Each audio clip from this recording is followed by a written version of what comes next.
Hey everyone, welcome to Trust Test Hub, where we dive into real stories that hit hard and make you think. Today, I've got a wild one for you, a story of revenge, family drama, and consequences that took a decade to unfold. Buckle up because this is going to be intense. Here's the full story, straight from the source. I'm 28 now, and I've been waiting for this moment for exactly 10 years. Not hoping for it, not fantasizing about it in some vague revenge daydream kind of way, but actively waiting for it. Planning for it, building my entire adult life around the certainty that one day my father Damien, my brother Gavin, my uncle Lawson, and my aunt Hannah would come crawling back. And here we are. Let me back up because you need to understand how calculated this has been. I'm not some hero who rose above adversity and suddenly got surprised by karma working in my favor. I've been furious for a decade, and every single decision I made since I was 18 was specifically designed to put me in the position I'm in right now. Watching them lose their minds outside my door. When I was growing up, my family treated me like I was defective. Not in the way some families pick on the weird kid or whatever, but in this methodical, deliberate way where they convinced themselves I was genuinely worthless and made sure I knew it every single day. My brother Gavin was 3 years older, athletic, got decent grades without trying, had friends. I was skinny, liked reading, kept to myself. My dad decided early on that I was a disappointment, and my brother was the golden child, and that became the family religion. My mom passed away when I was 7, and after that it got worse. Dad remarried when I was 9 to this woman Sherry, who just went along with however he treated us. She never defended me, never questioned him. His brother Lawson and his wife Hannah lived 2 blocks away, and they were around constantly, and they bought into the same narrative. I was the family joke, the screw-up, the one who would never amount to anything. The breaking point. The thing I've been carrying around in my head for 10 years like a stone happened on my 18th birthday. I remember every detail of that Thursday afternoon. Dad had me come into the living room where everyone was gathered. Gavin, Uncle Lawson, Aunt Hannah, Sherry hovering in the background. He handed me this envelope and told me it was my annual salary. Everyone started snickering before I even opened it. Inside was a $1 bill and a note that said, "For the worthless loser who will never amount to anything." Gavin was laughing so hard he could barely breathe, saying that was still too much for such a pathetic failure. Uncle Lawson joined in with some comment about the family clown finally getting his first paycheck. Aunt Hannah was cackling about how even homeless people earned more than me. The entire room erupted. They thought it was the funniest thing they'd ever seen. This hilarious joke they'd all coordinated to humiliate me on my birthday. I smiled. I folded the note, slipped it in my pocket, and I smiled at every single one of them, because right then, standing in that living room with their laughter echoing around me, something locked into place in my head. I wasn't hurt anymore. I was done being hurt. I was going to destroy them, and I was going to do it methodically, and I was going to make sure they knew exactly why it was happening. That night, I overheard them in the kitchen planning the next phase of their entertainment. They wanted to make me sleep outside that night. Teach the lazy bum a lesson, see how long it took before I came crying to be let back in. I could hear Dad explaining how it would be good for me, build character, maybe I'd finally learn some respect. Gavin was enthusiastic about it. Nobody objected. I left that night with my backpack, my laptop, and that $1 bill. I crashed with my friend Steven for 3 days while I got my documentation together. Then I moved 2 hours away to start college early. I'd been accepted to a state university with a full academic scholarship that I'd kept secret from my family because I knew they'd find some way to ruin it or mock me out of going. The scholarship covered tuition and housing. I worked 2 jobs, saved every penny, and spent 4 years studying finance and computer science while my family assumed I'd failed out of life somewhere. Here's what they didn't know. What they still don't fully understand. I was good at what I studied. Really good. I graduated with honors. Got recruited by a mid-sized investment firm, spent 3 years learning everything I could about asset management and financial planning, then moved to a better firm with better clients. I made connections, built a reputation, learned exactly how money works and how people protect it, and how you identify weak points in someone's financial structure. By the time I was 25, I was making 6 figures and living in a downtown condo. I changed my phone number twice, never updated them on where I lived, never reached out. Total silence for 7 years, but I kept tabs on them. Social media made it easy. Dad still lived in the same house, still working the same middle management job he'd had my whole life. Gavin had dropped out of community college, was working retail, still living at home. Uncle Lawson ran a small contracting business that seemed to constantly be barely breaking even. Aunt Hannah worked part-time at a salon. The thing that made me really start paying attention was 3 years ago when I noticed Dad had started posting about financial stress. Nothing explicit, but you could read between the lines. Comments about the economy, about bills, about unexpected expenses. Gavin posted about his car breaking down and not being able to afford repairs. Uncle Lawson's business Facebook page stopped getting updated regularly. They were struggling, and they were doing it without any safety net because people like them never planned properly. I knew eventually they'd reach out. People always do when they need something. I just had to wait for them to be desperate enough, and I had to make sure that when they came looking, they found exactly what I wanted them to find. 6 months ago, I bought a house. Not just any house, but a seriously nice 4-bedroom place in an upscale neighborhood about 40 minutes from where they lived. Close enough that word would get back to them eventually. I made sure my address was listed, made sure my LinkedIn was updated with my current position and company, made sure there were enough digital breadcrumbs that if they went looking, they'd find me living this obviously successful life. And then I waited. It took 3 months before my phone rang with a number I didn't recognize. I almost let it go to voicemail, but I knew. I just knew it was time. It was Gavin. His voice came through trying to sound casual, like we were old buddies who just lost touch.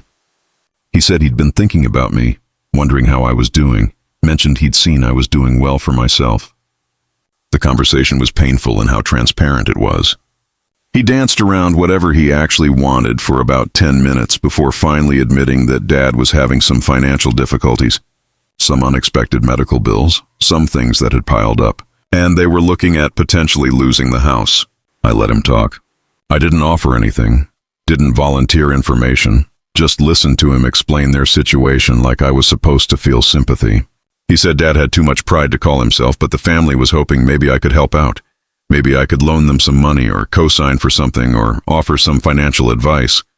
He mentioned that Uncle Lawson's business was also struggling, that everyone was kind of going through it right now. When he finally stopped talking, I told him I'd think about it, just that I'd think about it. He sounded relieved, like that was already a victory, and he gave me Dad's current number and told me to call any time. I didn't call. I spent 2 weeks looking into their actual financial situation, which wasn't hard given my profession and connections. Dad had remortgaged the house twice, had significant credit card debt, and was 3 months behind on payments. His medical bills were real, but not catastrophic, mostly related to some routine procedures that his insurance hadn't fully covered. Gavin had his own debt, mostly credit cards and a car loan he couldn't afford. Uncle Lawson's business was hemorrhaging money, bad contracts, poor management, and he had personal loans that were coming due. They were drowning, and they'd waited until they were actively going under before reaching out to the family member they'd spent 18 years treating like garbage. I called Dad on a Tuesday evening. He answered on the second ring, and his voice, when he realized it was me, was this weird mixture of relief and something else I couldn't quite identify. Shame, maybe, but not enough of it. He started with this speech about family, about how blood matters, about how he knew we'd had our differences, but at the end of the day, we were all we had. I interrupted him and asked exactly how much money they needed. The directness threw him off. He stammered for a bit before admitting they needed about $40,000 to get current on everything and avoid foreclosure. Uncle Lawson needed another $20,000 for his business. $60,000 total. I told him I'd help them. I could hear the relief in his voice, the gratitude, the immediate shift to treating me like I was suddenly worthy of respect now that I had something he needed. He started talking about how we should get together, how he wanted to see my new place, how proud he was of how I turned out. That's when I told him my conditions. I'd help them financially, but first we needed to have a conversation about the past, a real conversation in person where we addressed everything that had happened. I told him I needed to hear from all of them, Dad, Gavin, Uncle Lawson, Aunt Hannah, why they'd treated me the way they had, and I needed them to acknowledge what they'd done before I'd consider helping. There was silence on the phone. Then Dad said, "Of course, absolutely, we can talk about whatever you need to talk about." He suggested Saturday. They could all come to my place. We could sit down as a family and work everything out. Saturday was 4 days ago. They showed up at 2 o'clock in the afternoon, all 4 of them in Uncle Lawson's truck. I watched from my window as they parked, saw them taking in the house, the neighborhood, the reality of exactly how far I'd come without them. When I opened the door, the looks on their faces were priceless. Gavin especially looked like he couldn't process what he was seeing. We sat in my living room, them on one couch, me in a chair across from them. I had paperwork ready, documentation I'd prepared, but I started with the basics. I asked them if they remembered my 18th birthday. The room went quiet. Dad tried to deflect, said that was a long time ago, that they'd all been going through a tough time back then. Aunt Hannah actually tried to claim she didn't remember it at all. Gavin looked uncomfortable but didn't say anything. I pulled out that dollar bill. I've kept it for 10 years, carried it with me, kept it as a reminder of exactly why I was building the life I was building. I unfolded it on the coffee table between us and told them I remembered every word, every laugh, every moment of that day. I told them about overhearing their plan to make me sleep outside. Dad's face changed. He tried to apologize, sort of.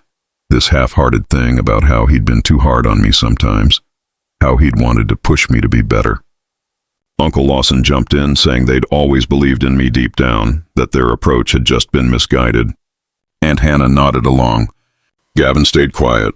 I asked them point blank, "Did you actually believe I was worthless, or was it just fun to treat me that way?" Nobody had a good answer for that. They stammered through various attempts at explaining themselves, at justifying years of systematic emotional abuse as tough love or family dynamics, or being from a different generation. None of it was an actual answer. None of it was accountability. That's when I told them the truth. I wasn't going to give them money. I wasn't going to loan them anything, co-sign anything, or provide any financial advice that would help them. But I was going to help them in a different way. I had spent the previous 2 weeks not just researching their financial situation, but actually making moves. I'd contacted Dad's mortgage lender and made an offer to purchase the house directly, buying out their debt at a discount. The lender had accepted. I'd done the same with Uncle Lawson's business loans, purchasing the debt from his creditors. I'd even bought Gavin's car loan from the finance company. I didn't tell them this to threaten them. I told them because I'd already filed the foreclosure paperwork on the house. I'd already initiated collection proceedings on the business loans. I'd already sent notice to Gavin about the car loan default, and the vehicle would be repossessed within 72 hours. The house they lived in, the business Uncle Lawson had spent 20 years building, the car Gavin needed to get to work, I now owned all of it.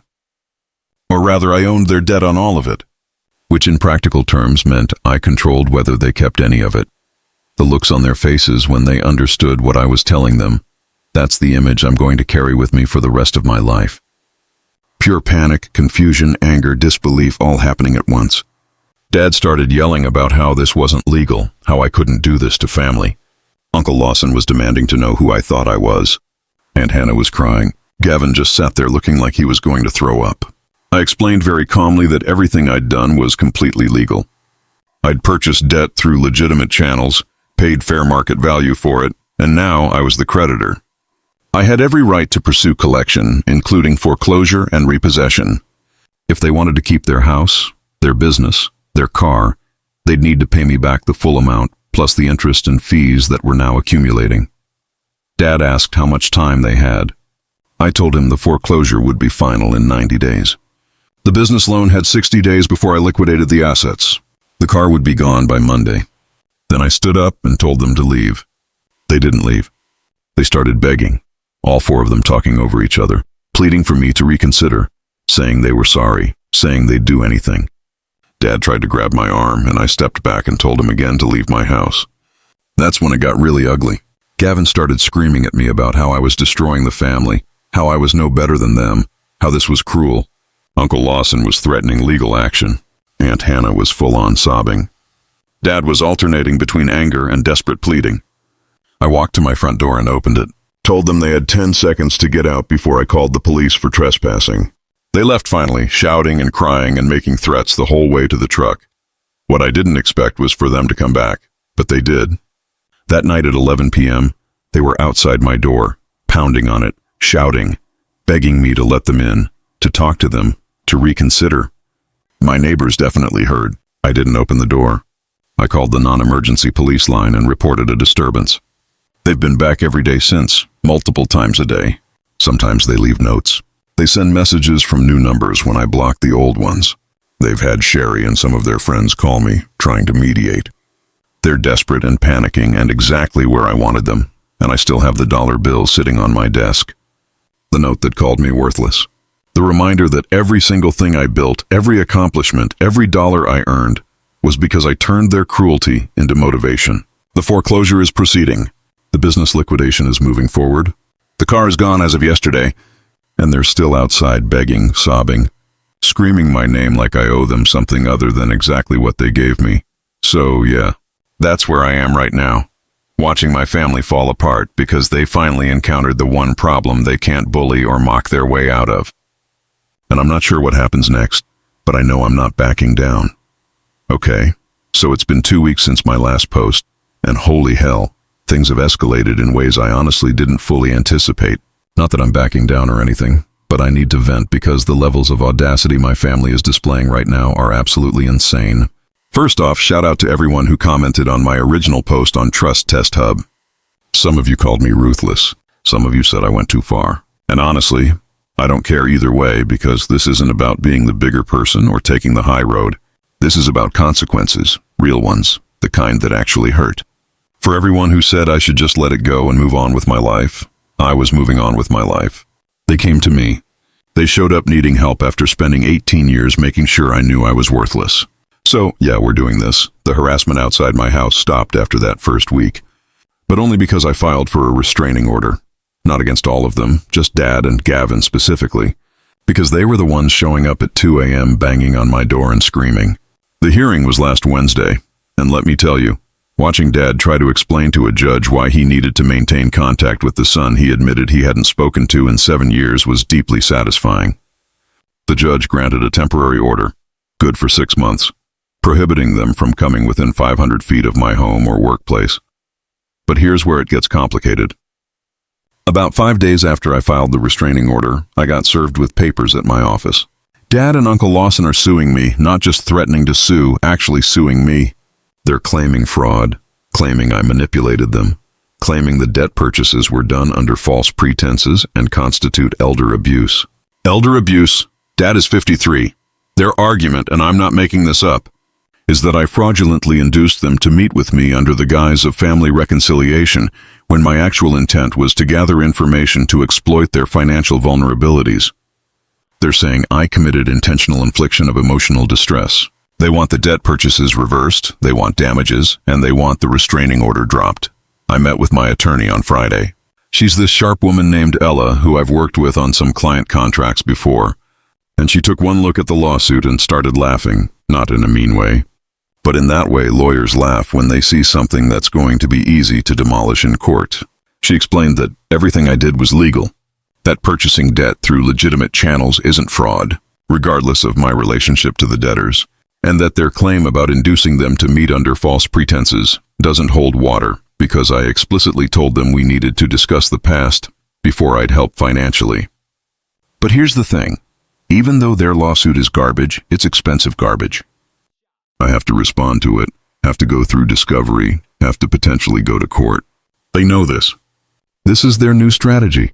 They can't pay back the debt, so they're trying to make it so costly and annoying for me to collect that I'll just forgive it to make them go away. It's not going to work. But I have to admit, it's smarter than I gave them credit for. Dad isn't stupid. He's just been lazy his whole life, coasting on being the authority figure in the family. Uncle Lawson has run a business for 20 years, even if he ran it poorly, so he understands how legal costs work. They found a lawyer willing to take their case on contingency, some guy who apparently specializes in debtor defense, and now they're playing the long game. Meanwhile, Sherry has been calling me. She's the only one not named in the restraining order because she wasn't part of the late-night harassment, and she's been leaving voicemails every other day. The first few were her trying to play mediator, saying everyone was sorry, saying family should forgive each other, asking if we could please just talk this through. I ignored those. Then her messages changed. She started getting angry, saying I was being cruel, that I didn't understand what it was like for them right now. She left one message where she was actually crying, talking about how they might have to move into an apartment, how humiliating this was, how the neighbors were asking questions. She said Gavin had to take the bus to work now, and it was adding 2 hours to his commute each way. She said I was punishing people who'd already learned their lesson. Here's what made me actually angry, though. In her most recent message 2 days ago, she said that what happened on my 18th birthday was just a joke that went too far. She said I was holding a grudge over something that wasn't meant to hurt me, that they were just teasing me the way families do. She said my mom would be disappointed in how I was treating my father. That one got to me, not because she was right, but because she had the audacity to invoke my dead mother to guilt me. My mom, who passed away when I was 7, who Sherry never even met, who Dad replaced within 2 years like she'd never existed. The absolute nerve of that woman to tell me what my mother would think. I called her back. First time I've actually engaged with any of them directly since they left my house. She answered immediately, sounded hopeful, started talking about how glad she was that I'd reached out. I cut her off and told her very clearly that if she ever mentioned my mother again, I would make her life specifically even worse than it already was. I told her that her attempts at manipulation were pathetic, that she'd stood by for years while Dad treated me like garbage, and that her comfort wasn't my problem. Then I hung up. She hasn't called since. But I'm sure she told Dad about the call because things ramped up again after that. Uncle Lawson showed up at my workplace last Thursday. I don't know how he found out where exactly my office building was because I've never posted that information anywhere public, but there he was in the lobby trying to get past security. My receptionist called me and I went down to deal with it. He couldn't come up because he wasn't on the visitor list, and the building requires ID check-in. So we ended up having this confrontation in the lobby with like 20 people around. He tried to be calm at first, reasonable, said he just wanted 5 minutes to talk. I told him no. He said his business was about to be liquidated, that I was destroying 20 years of his work over something that had nothing to do with him.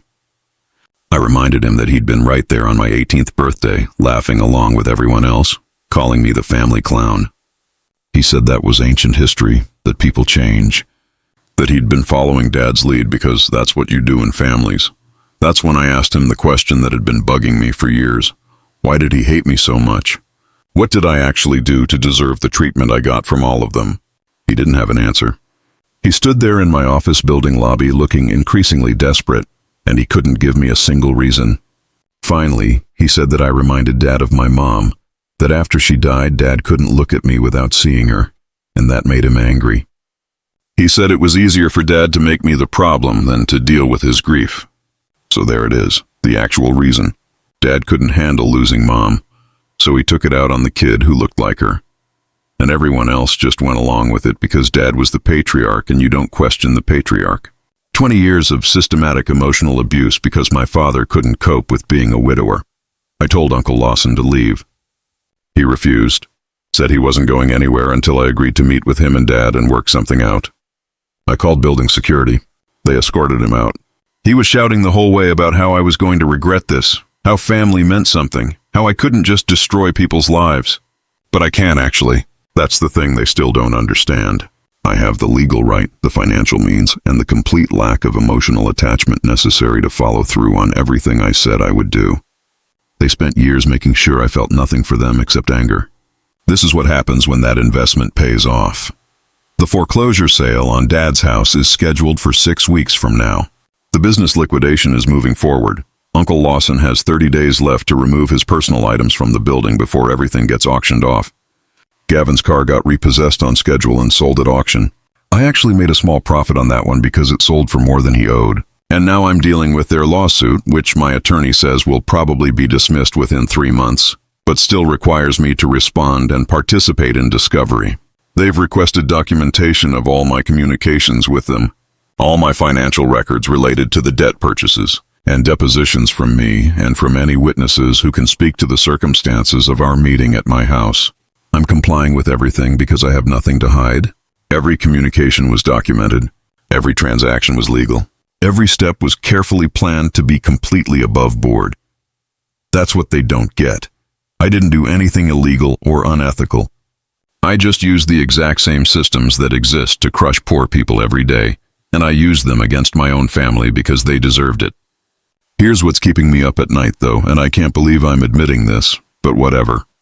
Aunt Hannah reached out through Facebook Messenger last week, not begging, not angry, just asking if she could talk to me.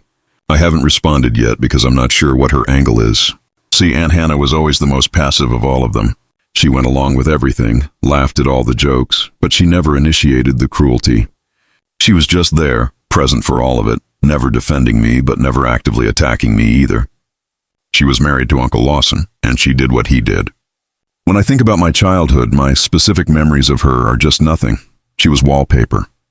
But now she's messaging me saying she needs to talk to me about something important, something about Uncle Lawson that I should know. She's not begging for money or asking me to stop the liquidation. She just wants to talk privately without telling anyone else in the family.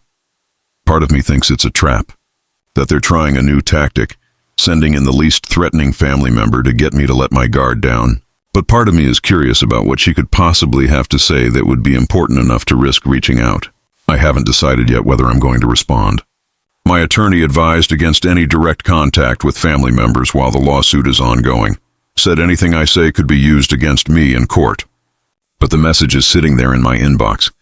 This little unanswered question.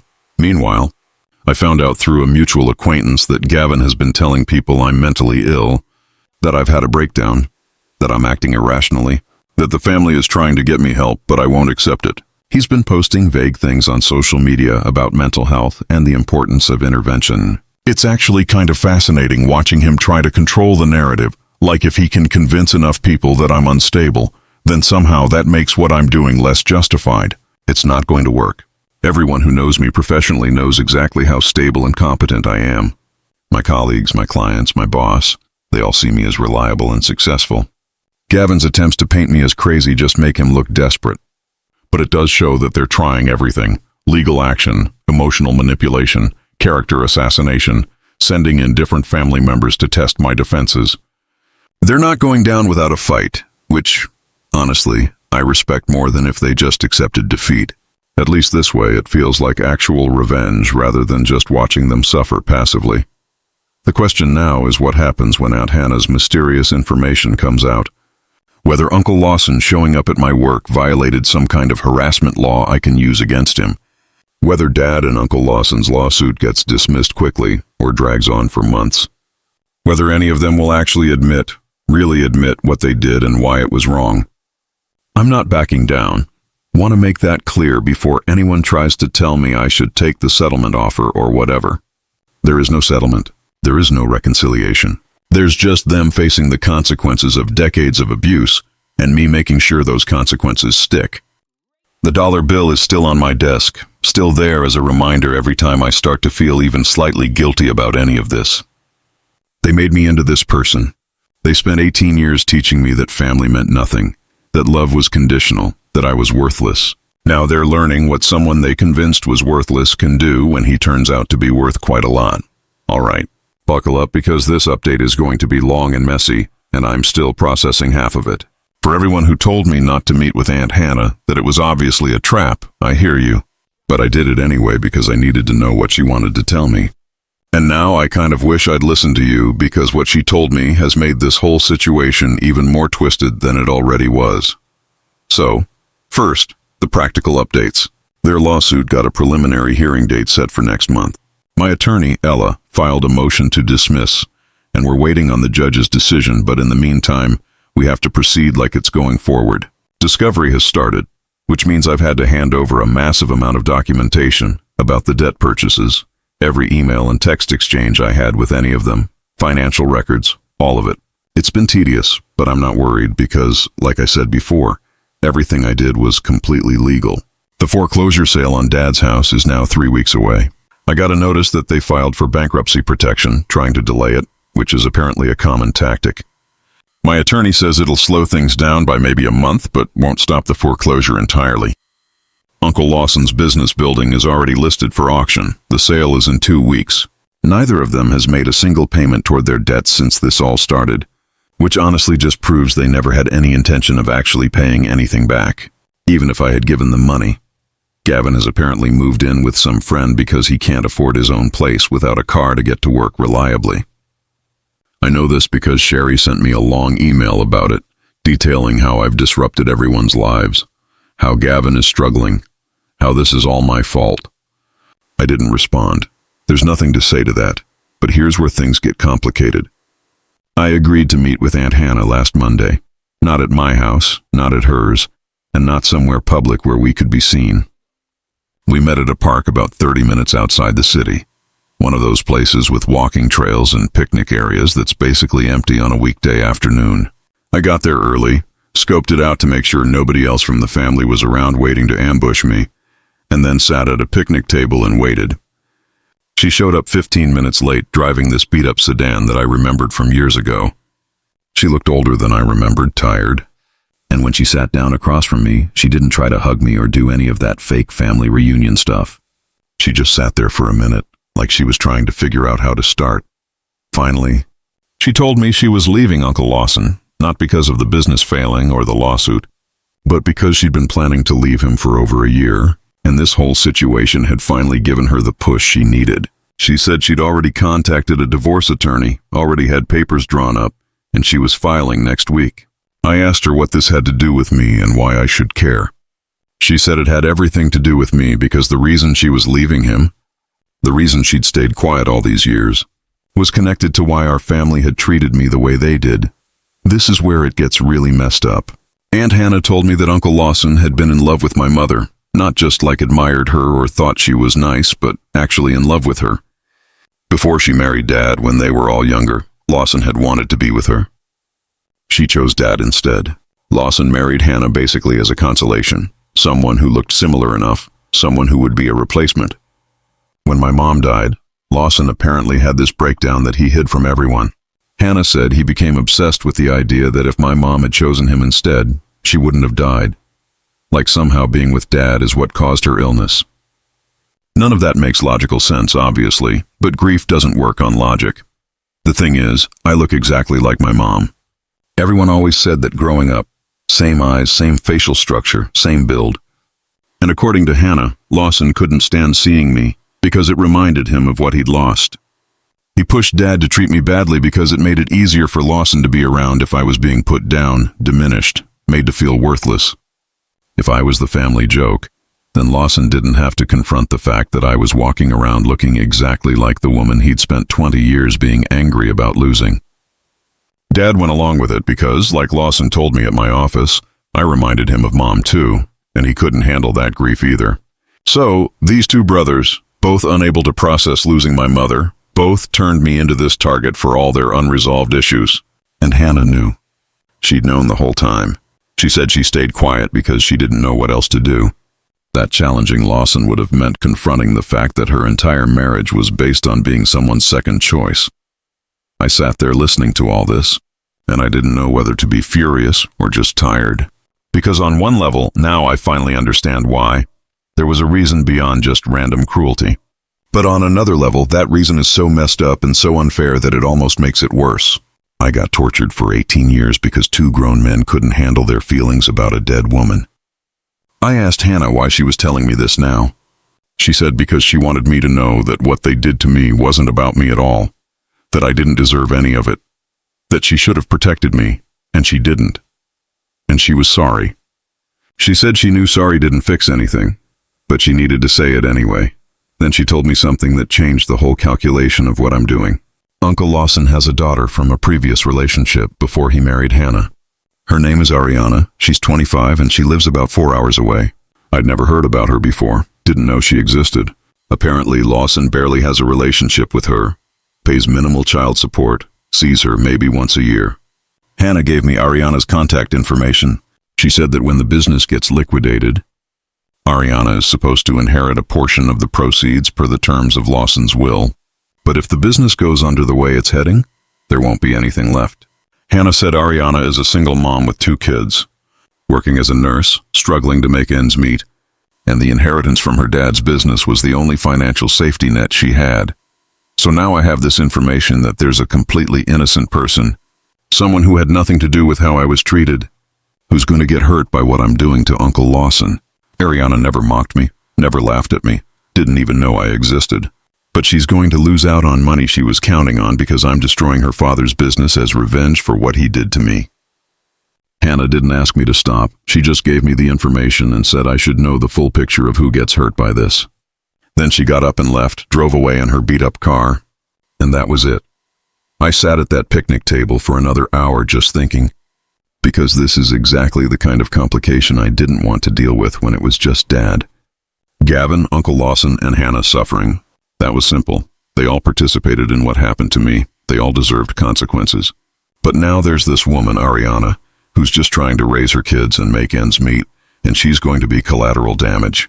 I looked Ariana up when I got home, found her social media, saw pictures of her kids, saw posts about picking up extra shifts at the hospital, about trying to save money for her daughter's school expenses. She looks nothing like Uncle Lawson. Must take after her mom. She has a couple posts about her dad, but they're distant, obligatory birthday wishes and stuff like that. Nothing that suggests a close relationship.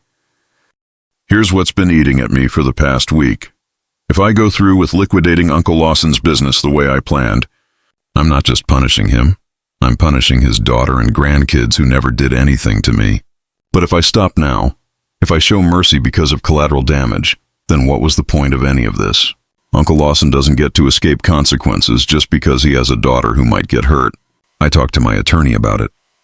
She said that business liquidations happen all the time and lots of people get hurt by them, that I can't be responsible for every person who might be negatively impacted by a legitimate legal action. She reminded me that Ariana's inheritance wasn't guaranteed anyway, that businesses fail for all kinds of reasons, and this isn't any different just because I'm the one making it happen deliberately. But it feels different. It is different because I'm not some impersonal market force or economic downturn. I'm a person with a specific grudge actively choosing to destroy this business, and I know full well that an innocent person is going to suffer for it. Meanwhile, Dad and Gavin have apparently figured out that I met with Hannah because I got an absolutely unhinged message from Gavin asking what lies she told me, saying she's mentally unstable and going through some kind of crisis, saying I shouldn't believe anything she says. Which is interesting because it confirms that whatever she told me, they're worried about it. I also got a message from Dad, much calmer than Gavin's, asking if we could meet face-to-face to discuss things. He said he's willing to have a real conversation about the past, that he's been doing a lot of thinking and he wants to try to make things right. He suggested meeting at a neutral location, just the two of us. No lawyers or other family members involved. I haven't responded to either of them yet because I genuinely don't know what to say. Part of me wants to meet with Dad just to hear what possible justification he's come up with now. Part of me thinks it's pointless because nothing he says will change what I'm doing, and part of me is still stuck on this Ariana situation, trying to figure out if there's a way to proceed that doesn't hurt someone who's completely innocent. The foreclosure is still moving forward. The business auction is still scheduled. Their lawsuit is still active. Everything I set in motion is still happening, whether I've figured out the moral complications or not. That's the thing about revenge. Once you start the machinery moving, it doesn't stop just because you start having second thoughts. I tried reaching out to Ariana yesterday, sent her a message on Facebook introducing myself as her father's nephew, saying I had some information about his business that might affect her, asking if she'd be willing to talk. She hasn't responded yet, and honestly, I'm not sure what I'll say if she does. Hi, I'm the cousin you didn't know existed, and I'm currently destroying your dad's livelihood as revenge for childhood trauma. Just thought you should know. One of the comments on my last post asked how far I'm willing to take this, and at the time I said, as far as it goes. But now I'm actually having to confront what that means. Does it mean hurting people who never hurt me? Does it mean accepting collateral damage as an unavoidable consequence? Or does it mean finding some way to navigate this that still punishes the people who deserve it without destroying innocent bystanders? I don't have answers yet. What I do have is 3 weeks until the house forecloses, 2 weeks until the business auction, and a growing list of people who want to meet with me to convince me to stop what I'm doing. Dad wants to meet. Gavin is sending increasingly desperate messages. Sherry is back to calling and leaving voicemails. And somewhere out there is a woman named Ariana, who has no idea that her financial future is tangled up in her father's decades-old inability to process grief. The dollar bill is still on my desk, still folded exactly the way it was when they gave it to me 10 years ago. The note still says I'm worthless and I'm still angry, still certain that what they did to me deserves consequences. But for the first time since this all started, I'm not sure if the consequences I'm delivering are the right ones. This is probably going to be my last update on this situation, because everything that was going to happen has happened, and I need to move forward with my life. For everyone who's been following along on the Trust Test Hub, thank you for the perspectives, the support, and yeah, even the criticism. This whole thing has been the most intense few months of my life, and I'm glad I had somewhere to process it all. So let me start with the big stuff. The foreclosure sale on Dad's house happened last Tuesday. They didn't show up for it, didn't try to bid, just let it go through. The house sold for about $15,000 less than what was owed on it, which means Dad still technically owes me that difference plus fees. But my attorney advised me to just write it off as a loss rather than pursue it further. The people who bought it are a young couple with a baby, and they got a decent deal on a solid house in a good neighborhood. Life moves on. Uncle Lawson's business building sold at auction the week before.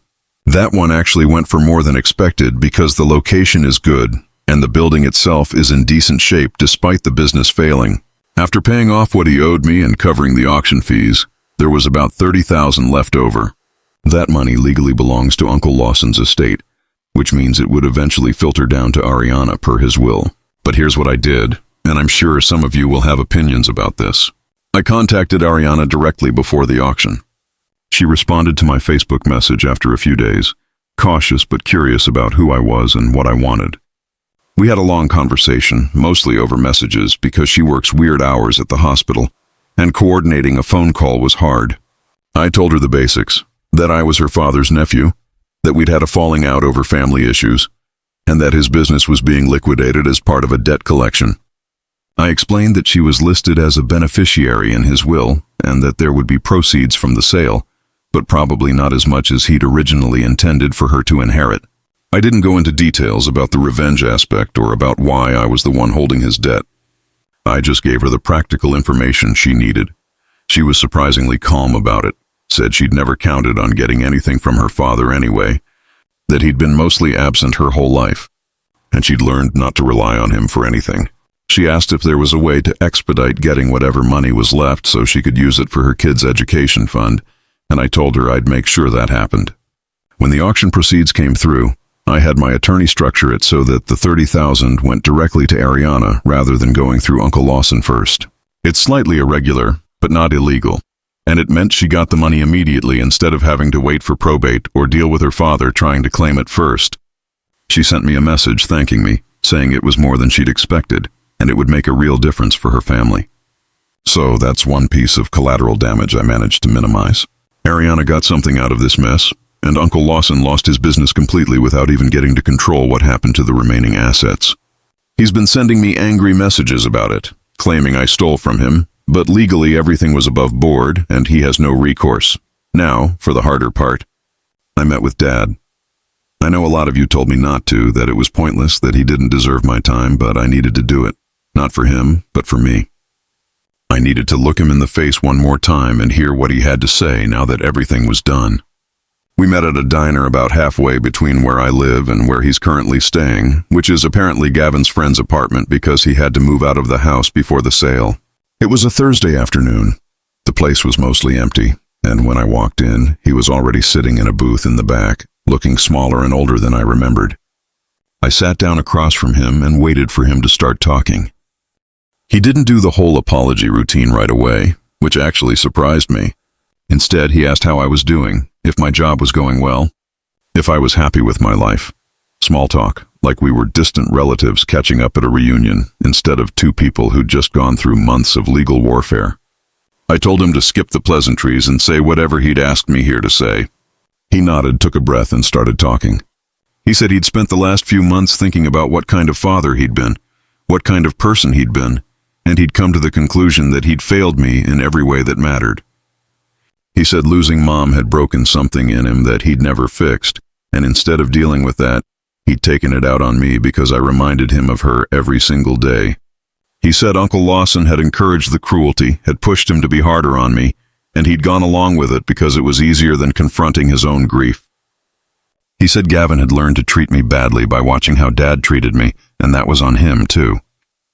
He said he'd turned his own pain into a weapon and used it against a kid who'd lost his mother, too, and deserved support instead of abuse. This was all stuff I basically already knew. either from what Uncle Lawson had said at my office or from what Aunt Hannah had told me.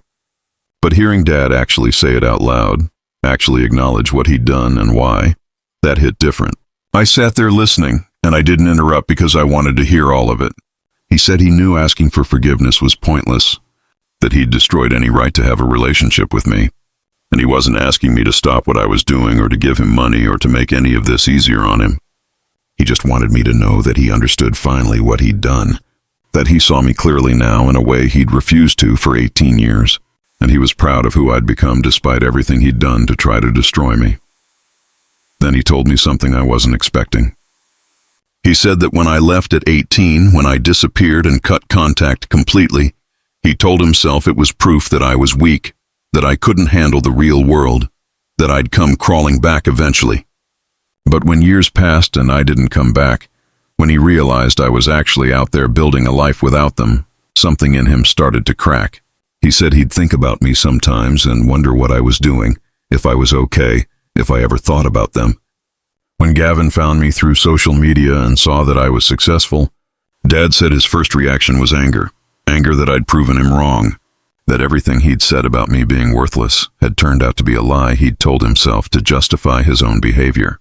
He said seeing my house, my life, the concrete evidence that I'd done exactly what he'd said I'd never do, it forced him to confront the fact that the problem had never been me.